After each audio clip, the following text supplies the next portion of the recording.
Welcome to Film Grain, the official podcast of the Film Society of Northwestern Pennsylvania and the Greater Erie Film Office. This week, we're bringing you the first half of our conversation with Glenn Stearns and the cast of Undercover Billionaire Comeback City. I'm Erika Berlin, the Executive Director of the Film Society of Northwestern PA. And I'm John Lyons, filmmaker, teaching artist, and the Director of Programming for the Film Society of Northwestern Pennsylvania.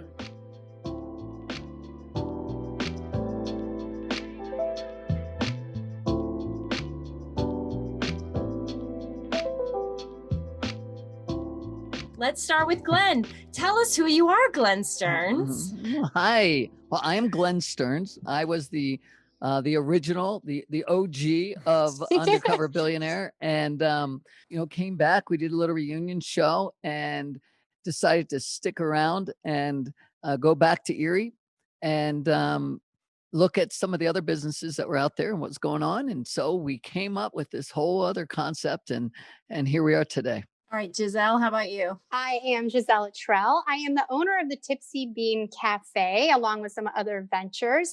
I am going to be premiering on this show January 6th, and I'm really excited to showcase everything that we did with our cafe and all of Glenn's help. Tina.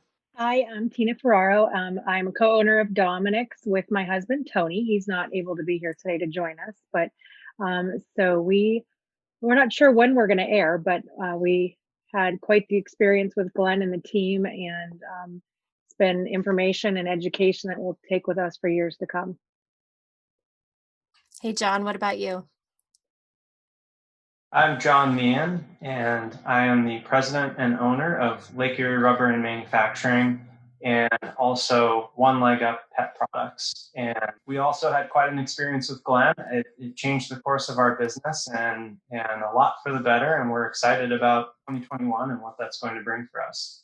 All right. So Glenn, you did the season 1 of Undercover Billionaire. It was really different from what you did this time around, but you started with $100 and you made this $1 million business with Underdog Barbecue, which is a really big feat. In this Undercover Billionaire Comeback City, truly, what was it that made you want to come back to Erie? What really inspired you to be back in Erie this time? Yeah, I never left because, when all the cameras went away, Underdog was still around. And so I remained or kept coming back anyway to help out, and just really fell in love with the city. And 2020 obviously was a very unique year for the world. And so it was just really great timing, I think, to kind of come in and sit with people and say, okay, let's think differently. Let's try to think about things not typical, because the world is changing and we need to change with it. And so it was a new, exciting concept where I didn't have to get in and get as dirty as I did last time, because the other business owners got to really be the ones to do all the heavy lifting. But just using, some kind of concepts from the past that's helped me in my life, and we'll get to see what happened, how they all did. So then what was the timeline of the show? When did you start this project?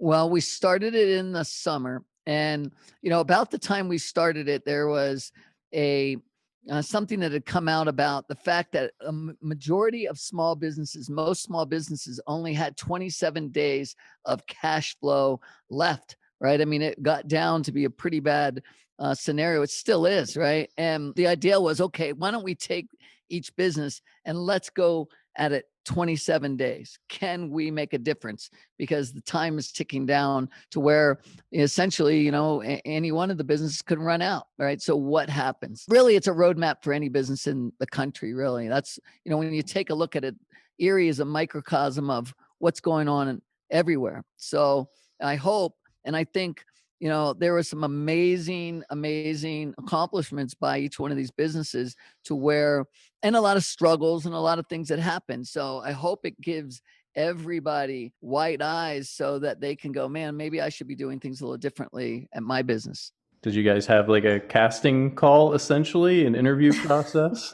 Sorta, there was a lot of businesses that were in need, and there was a lot that we had to choose from. So, and again, you could go anywhere and in the country and find very similar situations, right? And so we wanted, to find ones that had unique situations, and everyone was different, so we were able to really dig in and look at things from maybe they all could help other people in different ways. And so that was, we laid them all out, looked at which ones looked like they were going to be the most interesting and challenging at times. And there it was. Gisele, you've got a cafe and a coffee shop, and Michael, you have your business, and Dominick's is a diner. But John, you have a manufacturing company, and from what I understand, you almost hired Glenn in the past. And so, Glenn, did you go back to John? Did you hire him that way? Like, how did you meet? Tell us that story. Do you want me to tell that, or you want John to tell that? I don't know. John, do you want to tell that story? Sure, I can tell that story. So, I mean, I think we had a leg up on everyone getting on the show in the fact that when Glenn first came to Erie, he was looking for a job.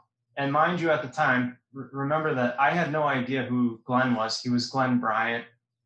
And they told me, hey, there's this just regular guy who wants to start a business and earn some money. Do you think you could help him out? And I said, well, we just started this dog toy product line, and does this guy know how to do sales? And so Glenn came to my shop, and I was asking him, what is your skill sets? What do you know how to do? And he said, yeah, I can do sales. I could do that. And I said, okay, well, we'll hire you on and pay you commission for selling dog toys. And so we did, we brought him on, having no idea who he was or really what his qualifications were. And he made an attempt at selling some dog toys, and it didn't go that well, but I think we kept a positive Terrible about it. I bombed. Well, I was telling people, I said, geez, we're selling these so easily, and Glenn's having such a hard time. We don't know what's going on. Thinking, how am I going to scale this to $1 million? We actually have one of those toys. My Rottweiler loves the ball, the yellow one. Oh, thank you. I'm so glad I you actually did have that. it. I actually saw it on the show, and then I was like, oh, I wonder if he'll like this. So I went and bought one at Nickel Plate. Oh, thank you. Yeah. Yeah, I got Around one, here but somewhere. I might have stolen mine because somehow it's in my backpack and it's home with my dogs now. So Well, I don't know that they earned it. If you need more, let us know. We'll ship some out to you. Oh, But there you go. but that's how we met. We had no idea, and then I didn't hear from Glenn until I saw the show starting to be advertised, and I saw it, and I was like, "Holy crap, that's not Glenn Bryant. It's Glenn." And that's actually how I figured out who Glenn was. It was a social media ad that I saw. The show contacted me again about a year later, and we were interested to work with him. So What was interesting with John was, I might have really sucked at selling dog balls, but I saw a lot of things that I thought in his shop that he could be doing differently, right? But I'm supposed to be some, guy that's been just working, in a business and never started a business before. So I had to keep my mouth shut at that point, right? And I figured, man, I could help inside the shop. I even though I'm terrible at selling the dog balls, and so I was really glad to go back. And he did. He had a leg up, so to speak, because I thought, there's a lot there that we could. And it was very interesting, very fun. So. It looks like we have Michael Hooks here with us as well. Michael, can you jump in and introduce yourself? Yeah, good evening. My name is Michael Hooks, just a small entrepreneur in the city of Erie. What can I say? Well, Michael, welcome to the podcast. It's nice to have you. We'll definitely get to you in a little bit. There's a lot to talk about. Gisele, you've started 7 businesses, right? Yes, ma'am. 7 businesses in the past 20 years. So you're extremely motivated and very, you clearly are not afraid to take a risk. I mean, that's really not at all. What comes across to me is that you will try pretty much anything. So when you were approached by by the show, what were you most eager for? Because clearly, you're not afraid to take a risk, but what were you really eager for when the show approached you about working with Glenn? First off, they're like, "Can we put a camera in your face?" Yes, please bring the TV crew, and I want to be on television. End of story. This is a lifelong dream come true. Everyone thought it was the cafe. They're gonna think, "Oh, she wanted to." No, she always wanted to be on television, and now that dream has been realized as of January 6th. So I literally jumped on the opportunity. I'm like, "Heck yes! What do I need to do? Where do I sign?" I honestly, though, didn't expect like what happened. I didn't expect anything. Obviously, we were told it was a mentorship program to start. So none of us had any clue that this was going to turn into something so much more, and all the benefits that we received from it. I was over the moon excited about the idea of just talking to a billionaire. I'm like, the experience, the knowledge, the resources that I can learn from this man who has attained a level that I hope to achieve someday is going to sit in the same room with me and have a conversation. That was enough for me to say yes. And I didn't even know there was going to be an entire theme and other businesses and this whole community experience that came with it. So I was definitely excited to literally just talk to Glenn. So you call yourself a serial entrepreneur. Glenn, do you consider yourself a serial entrepreneur as well? It's funny because when I look at the group, I see some that are hyper focused, some that have many different things going on where, they're juggling more balls than they probably should. Some that, it's a mix of everything. And I have been all of those. And I think that was such a great part about the entire series is that it can relate to everybody, right? And each one of these guys and gals I related to, right? I mean, at one point in my journey, I have been there, whatever and wherever they are. And so, I would say that I'm more hyper focused than I had ever been before now. And I have more businesses than I ever had. So it's kind of weird, right? But I delegate those out and I stay focused on what I do. But I have been in every one of their shoes before and I could relate, and a lot of this you're going to find because it wasn't a hand out, right? That was what we talked about from day one. This was not, hey, guess what? You won the lottery. Here's $1 million and you don't have to do anything. This was a teaching show, right? This was how to get people to figure out how to get off their butts if they've been knocked down and do it over again or reinvent themselves or whatever. And so, I came at it in my head. It's kind of like my kids.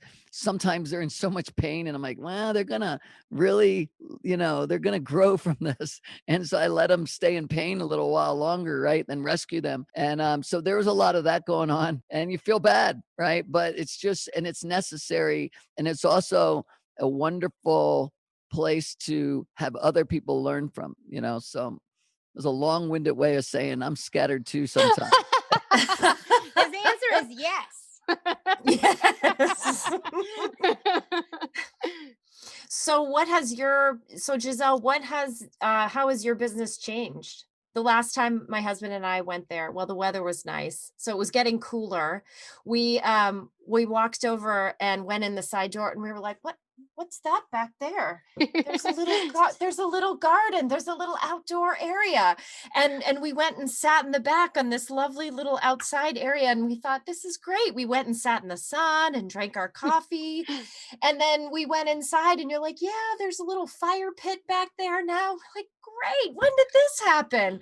And so clearly that had happened since you started, working with the show. So tell me, what was that all about? So without giving away everything. Okay. Yeah. You don't want to give away too much. I don't want to give away everything, but that was the most visual thing that everybody could see had happened from the show. So it wasn't something we were going to hide for a big reveal. Obviously, we wanted to utilize it while the weather was still gorgeous. So we were able to advertise a little bit that we had installed this patio in the back, which Glenn and I, we deemed that both of our names start with a G. The garden starts with a G. So we were going to name it our G spot. it's a pretty personal space for us. But we're allowing others in. And so I've been so excited at the response Erika, that we've you found it, received. but your husband probably I didn't found find the it. G-spot. You did. Your husband probably didn't get there, but you got there. So it's good. A lot of guys have had trouble finding it, but Yes. the girls are thoroughly enjoying themselves.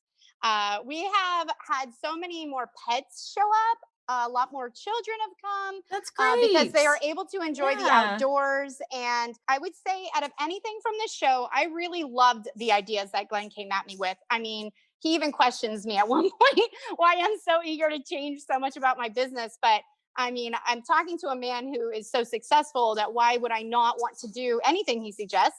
However, this was the one thing that I struggled with giving up, was my backyard space to put the patio in, which is kind of funny because it really has done us so well.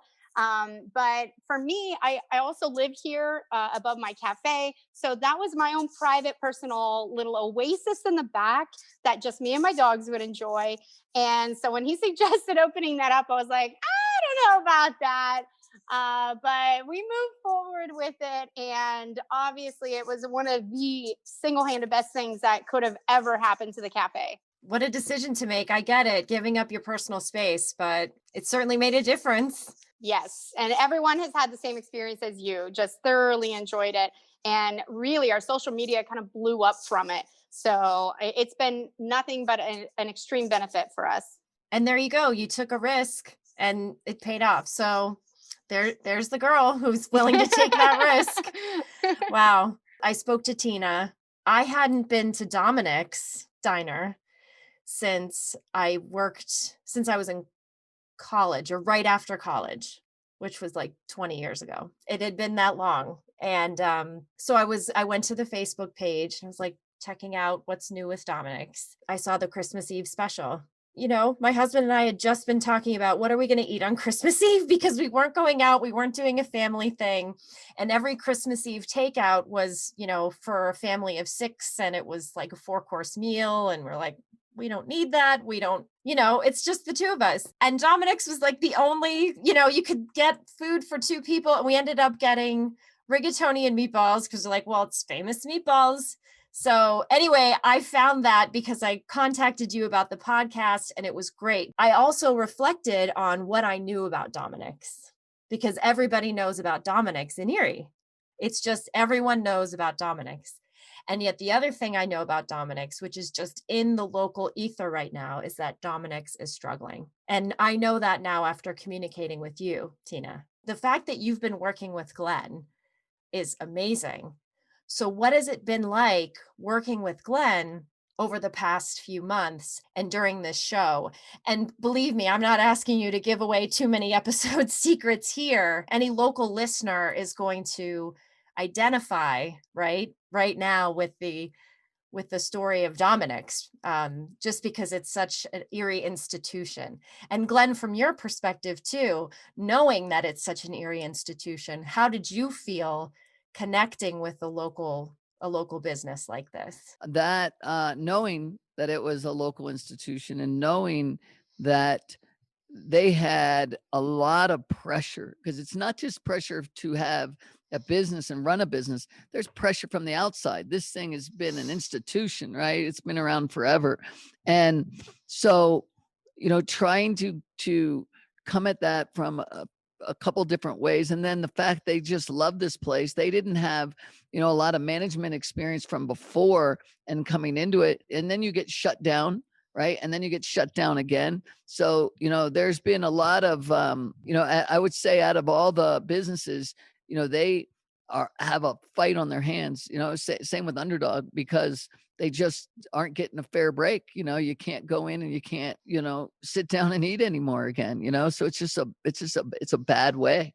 You know, it's hard to start thinking outside the box because you have to change the way you do business. And so we went in there and tried to, you know, get the mind to start thinking differently, I guess. And Tina and Tony were as open to wanting to make sure, to your point, that this institution, that this thing that everybody knew for the last 50, 60 years, you know, would survive. And so I was really pleased with the fight that was in both you guys, Tina and your husband. I appreciate that, Glenn. Yeah, we all got kicked in the teeth again this last round. It's been extremely difficult. I got to say, we got approached by the show end of May, beginning of June, and it was life changing, business altered. I don't want to give away too much, but just the professionalism and the guidance, the education, the support that we got from Glenn and the team was something that it's priceless. And the show wrapped in like mid-September ish, and we actually did pretty good the end of September, all of October. We have only gotten one PPP loan. That's the only money and any support that we've gotten the entire time since COVID hit.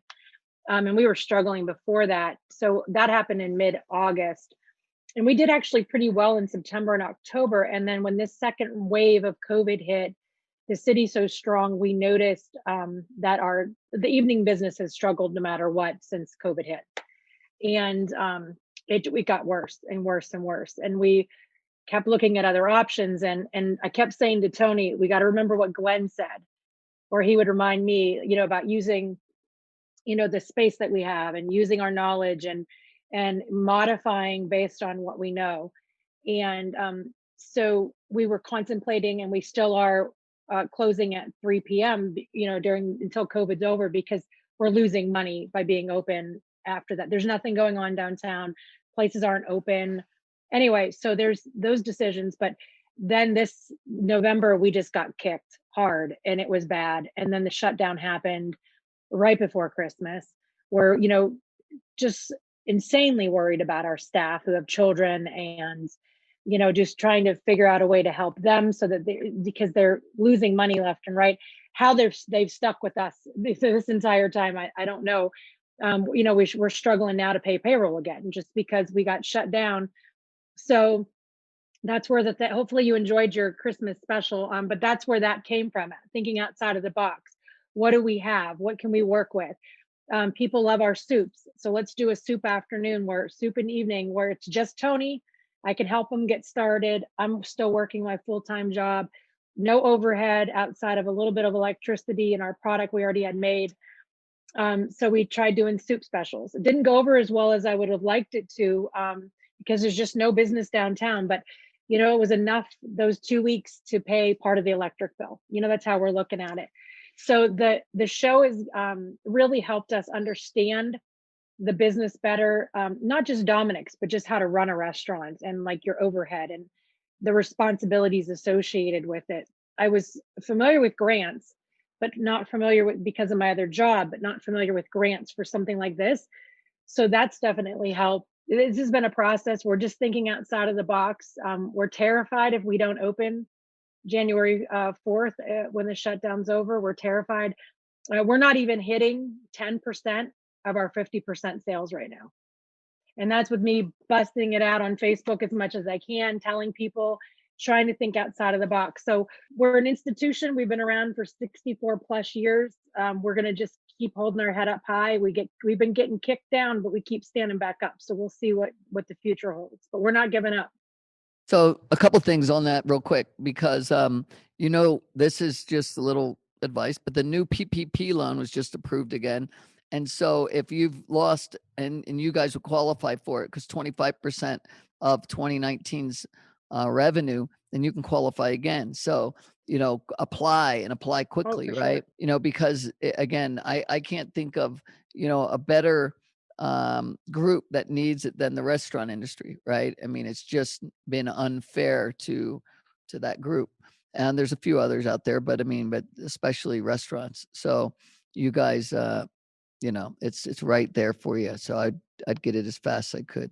Yeah, we just applied for something through the city, applied for it literally within hours of it being opened up, and we got a letter like the next 2 days later that we didn't get it. So it's like everything we apply for we don't get, but we keep applying, because for every 9 no's you get, you might get 1 yes. So that's what we shoot for, the yeses. But if you don't try, you can't succeed. So Michael, you sent me a little bit earlier that you consider yourself a social entrepreneur. And you have a Michael Making Lives Better brand. And I'm curious, so what that means, what's your Michael Making Lives Better brand, and what is a social entrepreneur? Tell us about that. A social entrepreneur, it's kind of like a little title that I kind of made up. I feel like a social entrepreneur is someone who wants to serve his community, but at the same time try to make money as well. For the past 16 years, I've been working in the Erie community. One of my models is strengthening kids, empowering families, and building communities. It's just my own personal story. I'm a very unique individual. I'm not gonna like blow you over talking. Like I'm not gonna come in smiley. I'm just the type of person that put his head down and go to work every day. Never looking for anything for free. Nothing has been like that for me. My life has been a very, very, very, very hard. It's a familiar story. A single parent. My mother never owned a car, never owned a home, and she never even had a job. But she did the best she could for me and my four siblings. I met my dad when I was 18. Life was just very, very, very hard for me. And sometimes when you meet me, you see that. You know what I'm saying? But the one thing I never did and I'll never do, I never make excuses. I just get up every day and take what the defense gives me. I'm very thankful for my small opportunities in life. Michael is everything. As I go, so does Michael. So I had a hair salon. It was called Michael's Hair Salon. I have a detail shop. It's called Michael's Car Care. I have a snow plowing service. It's called Michael's Snow Plowing Service. And then I had, Michael's Making Lives Better. Everything is very, very personal to me. And the worst thing that could happen is that me dealing with people that I don't believe that understand why I may do something. You know what I'm saying? And then that can be a little problematic. But I'm very grateful for the show. I've had some very, very intense conversations with Glenn. I learned a lot from not just Glenn, but Carl and everybody else on the show. I definitely feel like I'm a better person. We bumped heads, you know what I'm saying? I'm not the easiest person in the world to get along with. I am a man's man, so we I would say we did a little head bumping on the show, but I'm very grateful for that opportunity. I'm very grateful for them choosing me and looking at me in a manner that they believed in me and believed that I would be a good person to work with. So I'm hoping that we are all better because of our experience of working together. And I like to add, I like the social entrepreneur kind of title that you gave yourself, Michael, because it makes sense, right? You are very entrepreneurial thinking, and everything you're doing is about trying to help other people in your community. And so, there's nothing wrong with trying to tie those two together, because you do it with love. You do it because you care about the community, and it's okay to, and it's fair to make a buck, right? And so we had a lot to deal with, and you look at Mike, as you say, you got some thick skin, and big shoulders. And so it was very challenging and fun and rewarding and hard and everything else in the between. And that's what makes, a lot of us, when you think about it, some of us are an open book, and other of us have built walls up because of our lives and because of a lot of things that's happened in the past. And so, you look and you say, okay, how am I going to be able to achieve my goals, whatever they are?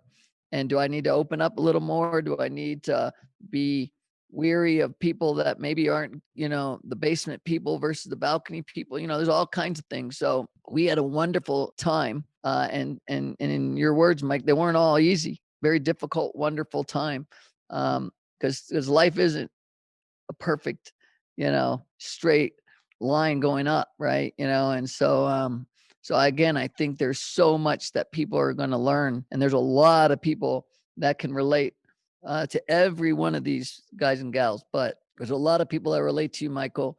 And I think you're going to be a real big inspiration for a lot of people. Well, I'm really hoping that, I did a lot of thinking after the show. When you in recording, especially when you've never experienced anything like this before, you're learning everything on the fly. The one thing for me is I'm a very regimen, detailed type of person. I live my life on a schedule, and that schedule was always upended. So that Amen to that one. Oh my to goodness, say yes. the least. True story. that was the thing. That was the number one thing that drove me crazy. I am definitely 1000% a better man today because of the show, and not just the show itself, but the people of the show. Very, very wonderful people, very nice people. They worked their butt off. They was under a tight schedule. Things didn't always go the way it needed to go for them. They was able to share some personal things. I'm thankful for those guys. Every last one of them. Even at times when I was like, man, I don't want to never talk to you guys again, and they probably was like, I don't never want to see you again. You know what I'm saying? But I'm definitely like when we'll talk to you person. tomorrow at 2. Yeah, I'm definitely a better person from the show, and I'll never forget one thing that Glenn told me from the first day I met him was that you have to own it, Mike, and that's what I try to do each and every day. I try to own every aspect of my life. So to give a little behind the curtain, clarification, it's hard to try to go in and say, hey, let's have 27 days and let's work on this together. And when you do that, you're also making a show, right? So I'm going to walk in, let's sit down and let's go to work. Oh, wait a minute. You want to film me walking in, and then you want to film me sitting down. Oh, but then you need the other angles so people see how.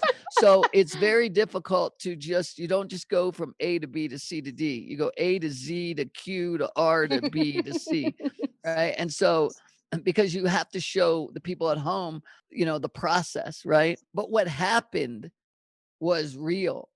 How it goes about happening is difficult, because, Michael's ready. It's 5:00. Let's go.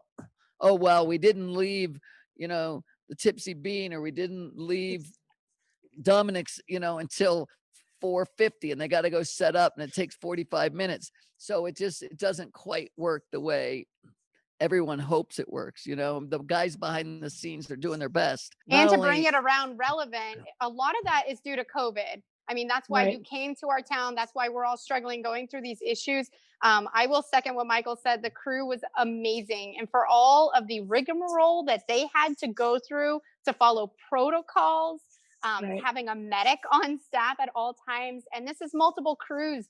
And I agree. I am friends with so many of them still. And the compassion that they have and the patience that they had to do their jobs, as well as dealing with us, stressed out, overworked business owners, trying to do the right things in filming. I just want to definitely make sure everybody out there understands that a lot of that stress was due to the extra protocols required because of the COVID. Absolutely. And I think too, like Michael said, we're human, and, we have other responsibilities besides just our businesses. And some of us have multiple jobs or multiple, we have our hands in different flames, and it's a lot of work. It's a lot of responsibility. Everybody was so exhausted by the end of this. We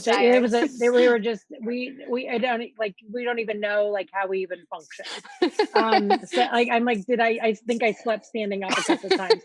But I mean, everything that people will see, it's real. I mean, like Glenn said, yeah, you might have to stop and reshoot something because you have to get a different angle, but it's all authentic. None of it's made up. I know people will say, oh, that was made up or that was modified. It really is real. I mean, we let some personal stuff hang out. It's all there.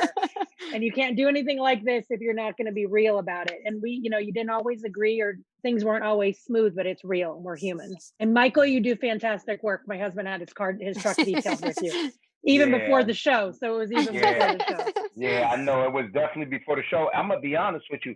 I never even knew you guys was on the show till the night. I don't even know everybody. I only know Tipsy Hi. Bean.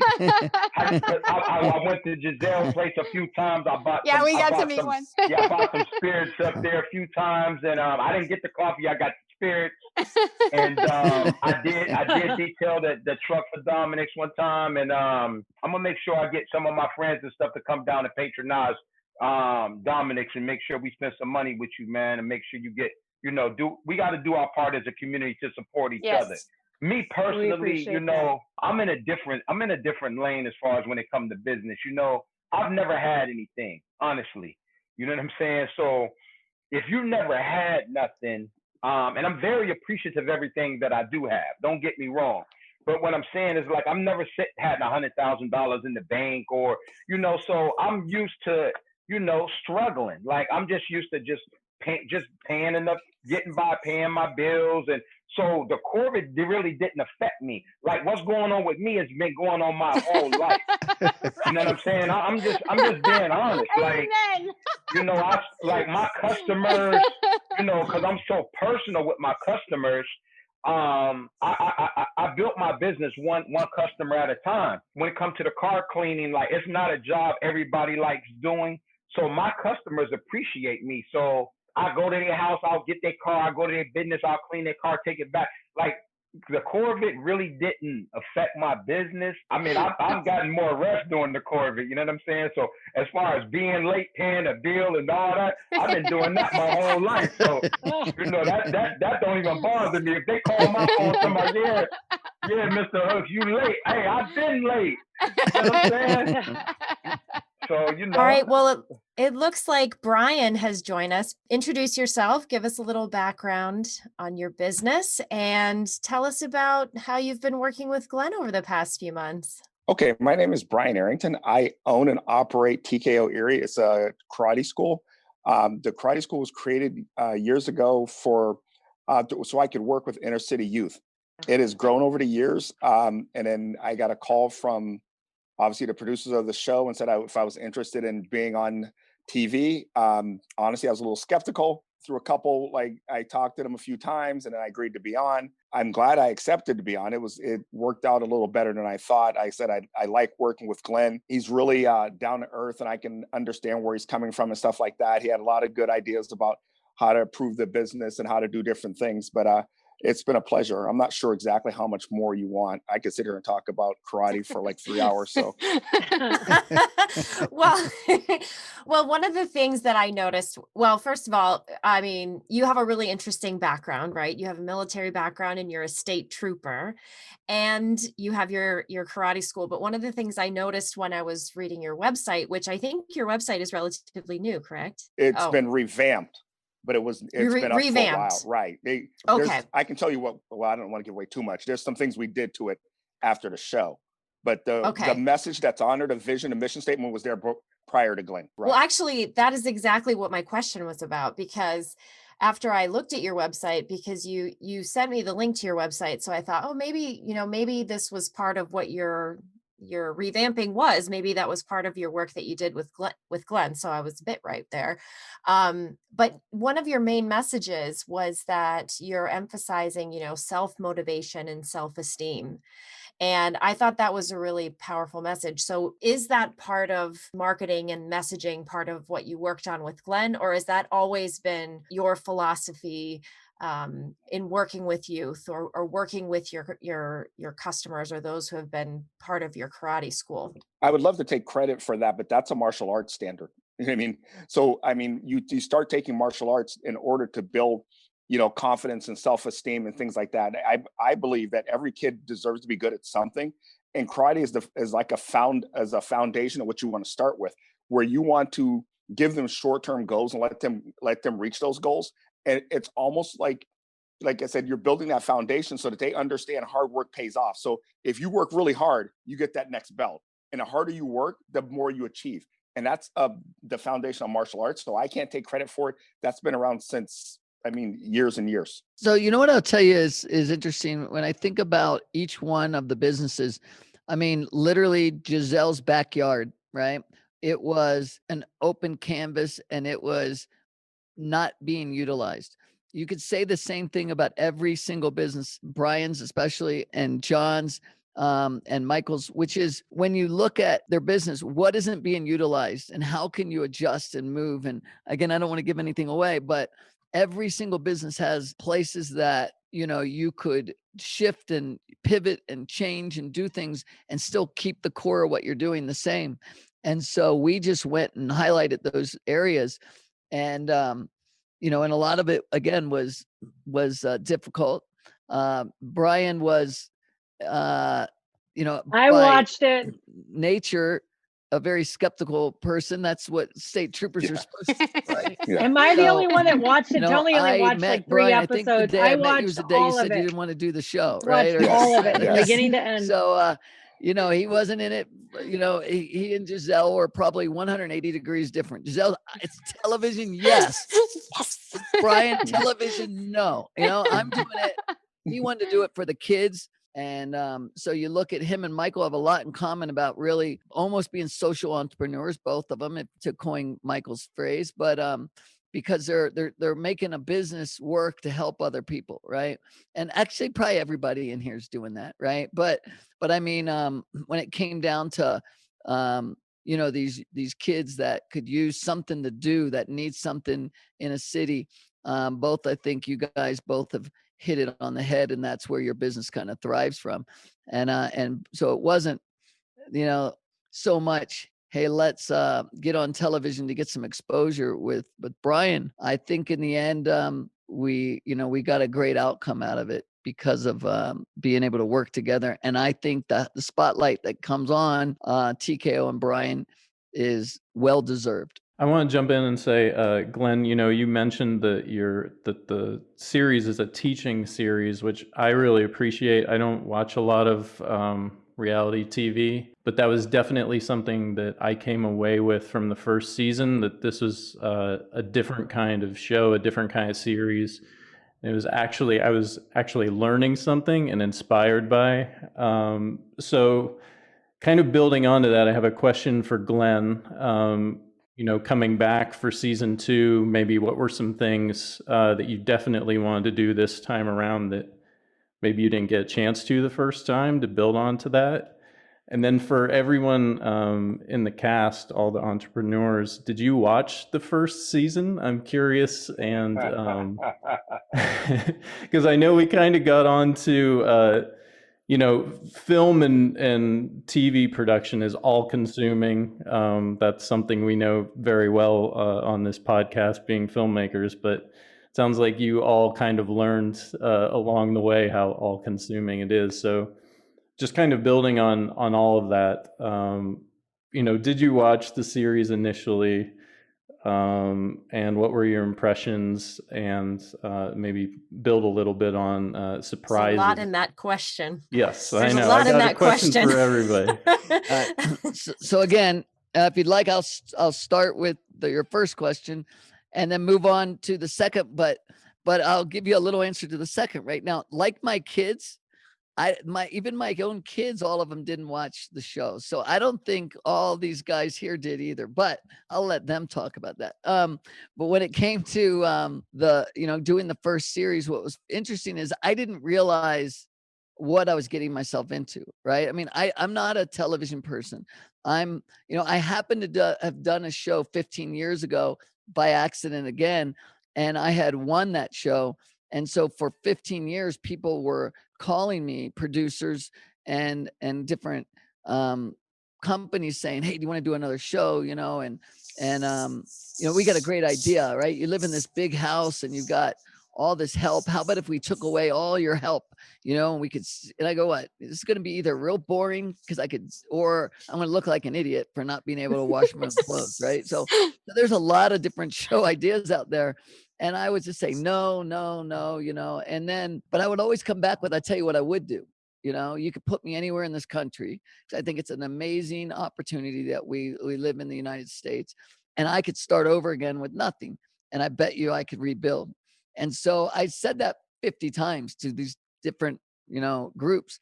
And that's when Discovery came back and said, okay, put your money where your mouth is. So getting in there and going to Erie, I didn't know what I was getting myself into. I mean, so the first half of that show for me was shock. Like, what in the world was I thinking, right? And then getting, a great group of people together and falling in love with the city, and then building something that I'm really proud of. And so after that, saying, okay, what would I do differently? What I found that I was a little surprised by, I guess, is a lot of people got a lot out of just being in the warehouse. I would be in the warehouse and just say, like, basement people and balcony people or whatever, right? And so those little learnings, were things that people really hung on to. So as we were doing each episode, as we sat down with each one of these entrepreneurs, in my head, I'm playing it out going, oh, this is going to be good. I'm going to sit down on this and go over that. So I saw the value in looking back, I guess, and seeing how people evolved, or, what you would do differently, or why struggle, pain, adversity, and all that stuff leads to a stronger, healthier person in the long run. And so, I got to enjoy the journey a little more this time than last time. And I wasn't the one doing the heavy lifting. So that made it a little easier, but I still, again, I lived through a lot of their pain, and you feel bad because that's just, but it's not supposed to be, again, hey, here's a big check and you hit the lottery. That wasn't what it was about, so who didn't watch the damn show? I knew two of you didn't. I didn't. I will confess, I didn't watch it. I didn't watch it until the show called me, and I'm like, Mike, crap, I gotta watch it. I'm like, I'm going to confess, I didn't watch it. John, please tell me you watched it, John. Please. He didn't. My wife made me watch the one episode that I was on. You. I actually wasn't even planning to watch the episode I was on. Think of the ratings, what we could have had. I didn't watch it. It's not that I don't have a lot of free time. So it wasn't COVID. So I mean, between working and traveling with my competition team, I don't have a lot of time. What I did do though, a few of the guys that were on the show, I was talking to them as this was going on, like when you had the rib cook-off and stuff like that. I went down and bought ribs because my friends were working with you. So I didn't know Glenn, but I knew RJ and I knew Cleet. And when those guys said, hey, come support me, they're my friends. I went down and bought like $75 worth of ribs. Thank you and I for your don't support. eat red meat. Same thing. Running the cafe, that's all everybody talked about for months. Once it came out that it was the show and Underdog was open, I mean, I heard the entire story. I didn't have to watch it, but I will say I was so thankful and a little disappointed at myself that I didn't watch it, because Glenn gave so many great educational points in there. I'm like, man, I should have listened to this sooner, because even that show was extremely educational. So just like my kids, I tell you. I said, hey, watch TV. I don't watch television. So what'd you think, kids? Right. I was waiting to watch it with you, Dad. I'm like, come on. I struggled for 90 days. Slept in the damn car. You can't watch the show. All right. Thank you for joining us. Next week, we'll bring you part 2 of our conversation with Glenn Stearns and the cast of Undercover Billionaire Comeback City. Make sure you follow the Film Society of Northwestern PA and the Greater Erie Film Office on social media. You'll find all the tags and links in the show notes for this episode. Until next time, this was Film Grain.